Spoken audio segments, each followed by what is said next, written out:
महाराष्ट्र से हम जानते हैं कि स्वतंत्रता दिवस के दिन मीट बैन का जो मामला है वो लगातार महाराष्ट्र में तूल पकड़ता जा रहा है और अब मीट बैन के मसले पर देश भर से प्रतिक्रियाएं आना शुरू हो गई हैं। एआईएमआईएम प्रमुख असदुद्दीन ओवैसी भी अब सामने आए हैं। 15 अगस्त को मीट बैन का आदेश कठोर और असंवैधानिक है, ये असदुद्दीन ओवैसी का कहना है।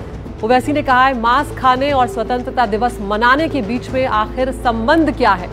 उन्होंने ये भी कहा कि तेलंगाना के 99% लोग मांस खाते हैं और मांस पर प्रतिबंध लगाना लोगों की स्वतंत्रता का उल्लंघन है। आपको बता दें, देश के कई नगर निगमों ने मीट की दुकानें बंद रखने का आदेश दिया है स्वतंत्रता दिवस के दिन। और महाराष्ट्र में भी केडीएमसी जो है, कल्याण डोंबिवली नगर निगम, उसने चिकन और मटन की बिक्री पर प्रतिबंध लगा दिया है। और अब ये मामला लगातार गर्माता जा रहा है क्योंकि इसको लेकर सरकार की सहयोगी पार्टी आरपीआई के 58 गुट इस प्रतिबंध के खिलाफ विरोध प्रदर्शन भी कर रहे हैं। और अब इधर असदुद्दीन ओवैसी ने इसे असंवैधानिक बताया है और कहा है कि स्वतंत्रता दिवस और मांस खाने के बीच में संबंध क्या है आखिर, क्योंकि तेलंगाना के 99% लोग मांस खाते हैं।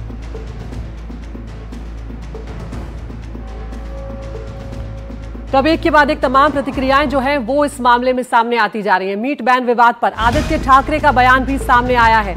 आदित्य ठाकरे ने कहा है आयुक्त तय नहीं कर सकता कि हम क्या खाएंगे। तो यहाँ पर वो सीधे तौर पर नगर निगम पर सवाल उठा रहे हैं, आयुक्त पर सवाल उठा रहे हैं। उनका कहना है कि ये आयुक्त तय नहीं करेगा कि हम क्या खाएंगे। क्या कुछ कहा आदित्य ठाकरे ने, सुनवाते। आणि हे आयुक्त कोण आहेत आम्हाला सांगायला आम्ही नॉनव्हेज खाऊ शकतो की नाही खाऊ शकत। मुख्य गोष्ट म्हणजे देशात आज हेच चाललंय। एका बाजूला आपण पाहतोय तिथून राष्ट्रपती ट्रम्प हे वेळोवेळी टॅरिफ वाढवत चाललेले आहेत, दुसऱ्या बाजूला आपण पाहतोय ब्रिज कोलॅप्स होत आहेत, रस्त्यांना खड्डे पडलेले आहेत, पलावासारखा रस्ता एवढा खराब झालेला आहे। रस्त्यांची परिस्थिती बिकट असताना हे जे कोणी आयुक्त आहेत त्यांना तर सस्पेंड केलं पाहिजे की लोकांना काय खायचं आणि काय नाही खायचं सांगण्यासाठी आणि नॉनव्हेज बंद करण्यासाठी। तो यहाँ पर आदित्य ठाकरे को सुना आपने, मराठी में उनका बयान है। वो ये कह रहे हैं कि लोग क्या खाएंगे क्या नहीं खाएंगे ये लोग खुद तय करेंगे, कोई आयुक्त या कोई नगर निगम तय नहीं करेंगे। तो स्वतंत्रता दिवस पर मीट की दुकानें बंद रखने का आदेश दिया गया है, मटन और चिकन की बिक्री पर पाबंदी लगा दी गई है। और देश की कई नगर निगम हैं जिन्होंने इस तरह का फैसला दिया है, जिस पर असदुद्दीन ओवैसी के अलावा और भी नेताओं के अब एक एक करके बयान सामने आ रहे हैं। जितेंद्र आवाड जो कि एनसीपी के हैं, उन्होंने कहा है कि इस मामले में वो केडीएमसी दफ्तर के बाहर ही 15 अगस्त को बैठकर मीट खाएंगे विरोध स्वरूप। यहाँ पर खुद जो उप मुख्यमंत्री अजित पवार, उन्होंने भी कहा है कि इस तरह का बैन लगाना ठीक नहीं है। लोगों की अपनी अपनी मान्यताएं होती हैं, जिसे जो ठीक लगता है वो करने देना चाहिए। तो यहाँ पर 58 की पार्टी आरपीआई जो है वो भी लगातार इसका विरोध कर रही है और कह रही है कि अगर ये फैसला वापस नहीं लिया गया तो विरोध प्रदर्शन जो है वो बड़े स्तर पर फैलेगा। तो इस पूरे मामले पर सियासत जो है वो गर्मा गई है। महाराष्ट्र के नेताओं की अलग अलग राय सामने आ रही है, वो आपको सुनवाते हैं। मुसलमानों के प्रति नफरत का एक उदाहरण है जिसमें अब ये गरीबों के ऊपर आ गया। एक गरीब इंसान के पेट पे लात मारने का सीधा सीधा ही है।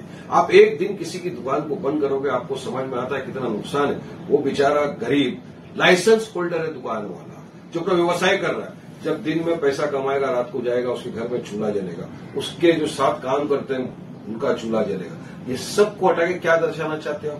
क्या नेशनलिज्म पेट्रियोटिज्म साबित करने का आपको सर्टिफिकेट दे रहे हो क्या आप लोग? तो ये सिर्फ, और कॉर्पोरेशन का चुनाव आ रहा है ना, कॉर्पोरेशन के चुनाव के पहले बस इनके पास यही मुद्दे बच गए। किसी भी तरीके से अपन पोलराइज करो, हिंदू मुस्लिम करो, नफरत फैलाओ, इस तरह से बस अपना काम करते रहो ताकि एक समुदाय को टारगेट किया जाए और अपनी गंदी राजनीति चमकाए। अरे मेन मुद्दे हैं जो महाराष्ट्र के, उस पर क्यों बात नहीं करते ये लोग? जिस दिन गुलामी की जंजीरों से छुटकारा मिला भारतवर्ष को, उस दिन आप कहेंगे कि आपको इस दिन जो है स्लॉटिंग नहीं होगी, इस दिन नौकरी नहीं लोगों को मिल रही है, गरीब लोग हैं सड़क पर कहीं खोंचा लगा के कोई कबाब पाव, कोई कीमा पाव बेच के अपनी रोजी रोटी कमाता है। और जब भी कोई ऐसा त्यौहार आएगा, जैन भाइयों का त्यौहार आएगा, कुछ आएगा तो दुकानें बंद कर दो। मतलब ये जो है ना, ये अन्याय है, ये देश को पीछे ले जाने वाला ये ऐसा कानून है, ऐसी चीजें हैं, इसको बिल्कुल वापस लेना चाहिए। मैं समझता हूँ कि जो होटल बेचारे छोटे छोटे होटल हैं उनकी होटल बंद हो जाएगी। तो आप अगर यही है तो फिर आज़ादी है, ऐसे है तो आप पूरी सब्जी मार्केट बंद करा दो, पूरी मछली मार्केट बंद करा दो, सब होटल बंद करा दो। अगर यही है, म्यूनिसिपैलिटी जहाँ जहाँ लाइसेंस देती है खाने पीने काम सब बंद करा दो, यही है। अगर इतनी ज्यादती करना है लोगों के साथ में, मैं समझता हूँ कि ये बहुत गलत है। मैं ऐसे चीज की खुली निंदा करता हूँ। क्या खाना है और कौन सी पार्टी में जाना है ये हर एक को अधिकार है।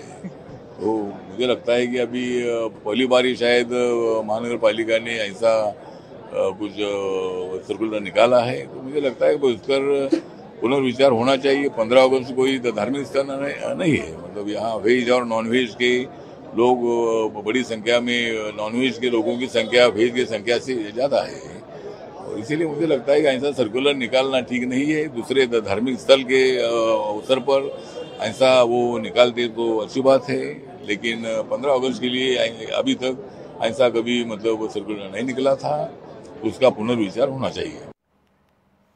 और यहाँ पर सिर्फ विपक्षी पार्टियां इस तरह का विरोध करी ऐसा नहीं है, खुद सरकार के भीतर भी अलग अलग सुर जो हैं वो सुनने को मिल रहे हैं। मीट बैन का जो विवाद है, इस मीट बैन के विवाद पर डिप्टी सीएम अजित पवार का भी बयान सामने आया है।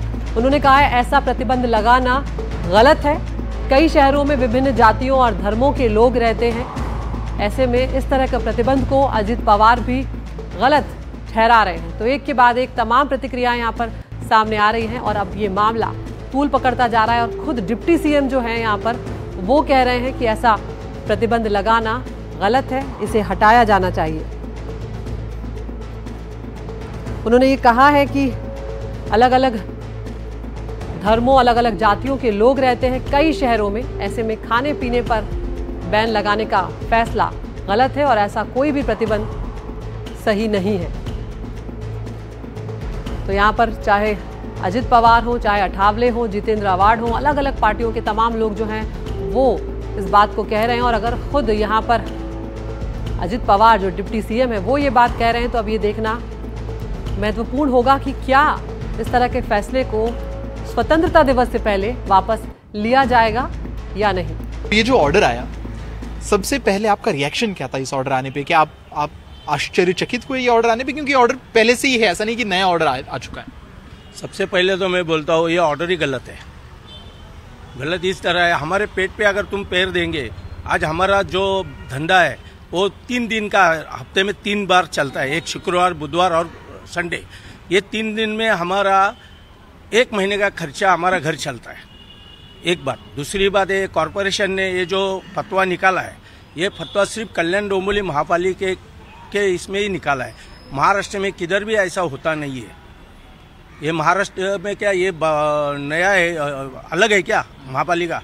ये अलग तो नहीं है ना, प्रशासक है तो क्या हुआ? हमारे पेट पे क्यों पैर दे रहे तुम? स्वातंत्र दिन में कल्याण कॉरपोरेशन के लोग, अधिकारी लोग व्यक्ति स्वातंत्र ला रहे, ये गलत है। मैं तो अपील करूंगा कि 88 का जो GR है वो कैंसिल करके ये सभी ऑफिसर पे गुना दाखिल करे। मैं पुलिस आयुक्त से विनती करूंगा, और इसके पहले भी कमिश्नर थे, उन्होंने कभी नहीं किया।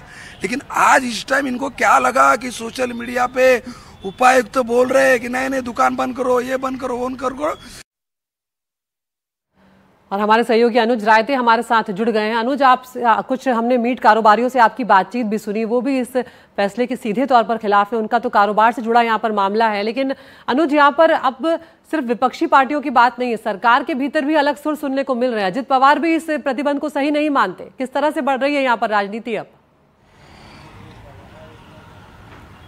जी बिल्कुल, और इस पूरे मामले में जो राजनीति है वही सबसे ज़्यादा इम्पॉर्टेंट चीज़ बन गई है। हम देख सकते हैं कैसे पहले रिपब्लिकन पार्टी ऑफ इंडिया का जो कल्याण यूनिट है उन्होंने सबसे पहले इसके खिलाफ आवाज़ उठाई और वो सरकार के भीतर आते, और उसके बाद अजित पवार जो कि डिप्टी चीफ मिनिस्टर होते हैं उन्होंने काफ़ी स्पष्ट शब्दों में ये कह दिया कि ये जो 15 अगस्त का नेशनल डे आता है या फिर जो नेशनल फेस्टिवल आता है ये किसी रिलीजन के साथ एसोसिएटेड नहीं होता है, जिसकी वजह से कोई रिलीजियस सेंटिमेंट्स इसके साथ एसोसिएट करना या अटैच करना ये सही बात नहीं होगी। और क्योंकि महाराष्ट्र में अलग अलग देश, अलग अलग धर्मों के, जाति के लोग रहते हैं जिनकी खाद्य ट्रेडिशन काफ़ी अलग होते हैं, उसी की वजह से इस तरीके के ब्लैंकेट डिसीजंस नहीं लेने चाहिए।